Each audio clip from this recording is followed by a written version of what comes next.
Thanks for joining me for this edition of the Church Security Answer Man. I don't know if you've heard about this legislation directed possibly at armed church security in the near future. I know many of you have been blowing up my email box to talk about this and your concern about it, and I tend to join you with that. So, if we look at it here, could you be arrested in the future for being a member of a church security team, an armed church security team? Could your property be seized being based on the fact that you're a member of an armed church security team? And could your church property, this one's really concerning to me, could your church property be seized for having an armed church security team? These are some things that we need to talk about here. It was introduced into the House a little over a month ago as this is airing, as I'm recording this. I'm more concerned about the big picture here. It was sent to the Judiciary Committee, so it was read a couple times, and it started gaining some traction. In fact, there's several people that are beginning to back this legislation called the Preventing Private Military Activity Act of 2024. It's House Bill HR 6981. Very interesting where this thing is going. Now, it is under the guise of the fact that the legislatures are saying, hey, we can't have another January 6th. So the stuff that was going on then where people were revolting, were trying to take over things, if you will. And we're talking about the Proud Boys and some of those groups. And so they're saying this legislation is targeting those paramilitary groups. But there's some concerning language in this stuff for the future. And it does worry me. I don't believe it's just directed at the paramilitary groups or those groups that are being outburst in our society right now and being a bit violent, those kind of things. So you can see the list of co-sponsors. We have the main sponsor, a representative from Maryland, but then there's other co-sponsors. So it's already starting to gain some support as it was sent to the Judiciary Committee about a month ago now, as I mentioned. Now, the title of it, if you look at the short information on the bill, the title of it is Preventing Private Paramilitary Activity Act of 2024.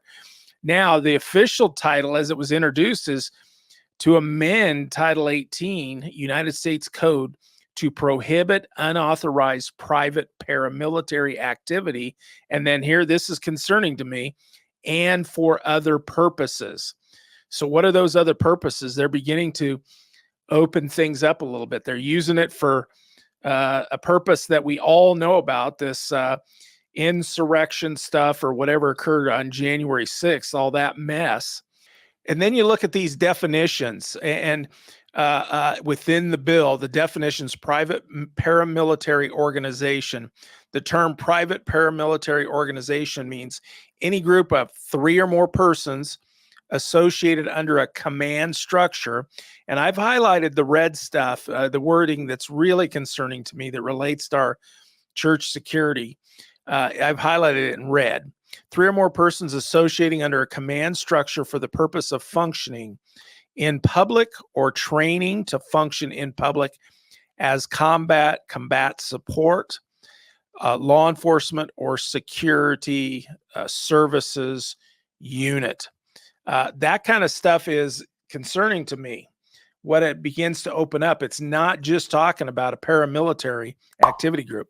Now, I'm going to give you my opinion here based on my law enforcement experience, the many years I spent in law enforcement, and then post law enforcement, all the years that I've spent in instruction and looking at these kinds of issues. I'm going to give you my opinion here in just a moment after we look through some more of this stuff. So, security services unit, that's concerning to me. The Senate bill now, unauthorized private paramilitary activity.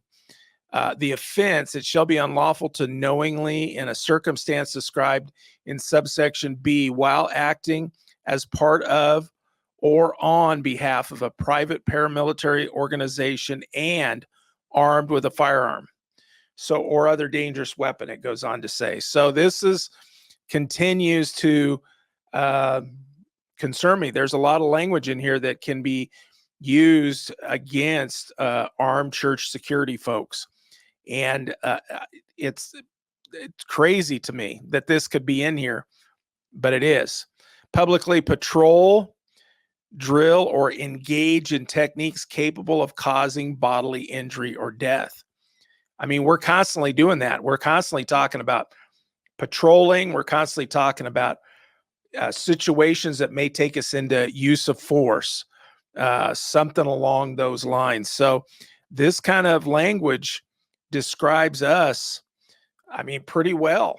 If you begin to look at it, again, the reason for the legislation they're saying is for these paramilitary organizations. But, you know, we've seen crazier things before than just simple legislation that begins to ooze over and target maybe a different group, or maybe there's different reasoning in mind here, or extra reasoning. Somebody wants to take control of another group that they're concerned about, or get involved in maybe trying to seek some control over a group like churches that's not within their control. Interfere with or intimidate another person in that person's exercise of any right under the Constitution of the United States. And, you know, religious freedom is a guarantee. So if you and I are beginning to tell people they have to leave, they can't be here, they can't worship here, they can't whatever, now are we beginning to infringe on a portion of that bill here, what's proposed? And that is concerning to me. So, and then in section 4, assume the functions of law enforcement officer, peace officer, or public official, whether or not acting under color of law, and thereby assert authority or purport to assert authority over another person without the consent of that person. And where many of us are already doing that, we don't have to have consent necessarily to ask them to leave, to escort them, to control them when they're disturbing our peace, or they're causing issues that can create injury to someone in our group. So, man, concerning stuff to me. Trained to engage in any activity described in paragraphs 1 through 4. So we've just been talking about those. And so just even the training part of it, as proposed in this legislation, could be a violation of this if it became law. Civil remedies. And now I got to say, you know, some people might say, well, I'm not worried about that if the bill doesn't go into effect, but it's the total package here. These are the repercussions, not the legal part. And I'm not even sharing all that. I don't want to get into all the boring stuff. I haven't shown you how they're describing, you know, you can't have more than 10 rounds of ammunition in your magazine, and they're defining firearms and all of those kind of things. And then I haven't gotten into some of the other legal descriptions.